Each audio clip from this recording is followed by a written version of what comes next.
আসসালামু আলাইকুম viewers, welcome back to my channel. তো আজকের ভিডিওতে শেয়ার করব যে নতুন কথা, যে যাই হোক, যে ইম্পর্ট্যান্ট কিছু কথা কথা শেয়ার করব তোমাদের সঙ্গে। তো গুরুত্বপূর্ণ কিছু তথ্য শেয়ার করব। তো শেয়ার করার আমার উদ্দেশ্য হচ্ছে যে যে বন্ধুরা দেখতে পাচ্ছ যে আমার এখানে রয়েছে সোলার প্যানেল। তো ইম্পর্ট্যান্ট কথা হচ্ছে যে যে শীতের দিনে আমরা আমাদের সোলার প্যানেল, হ্যাঁ, শীতের দিনে আমাদের সোলার প্যানেল থেকে সম্পূর্ণ বিদ্যুৎ পাই না, বা বা সম্পূর্ণ বিদ্যুৎ না পাওয়ার কারণে ব্যাটারি ফুল চার্জ হয় না। কেন বা কিছুর জন্য শীতের দিনে?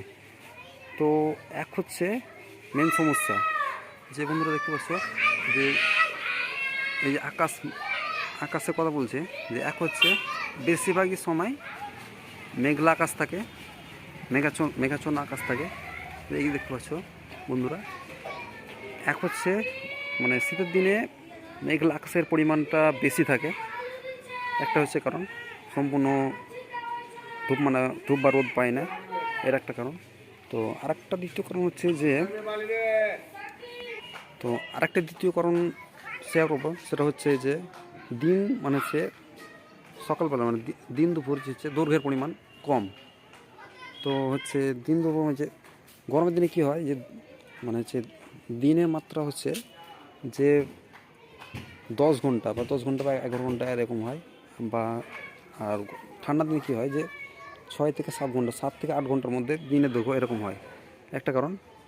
আর শীতের দিনে কী হয়েছে যে এই যে প্যানেল রয়েছে, তো এই প্যানেলগুলোর উপরে অনেকটা ডাস্ট পড়তে সুবিধা হয়।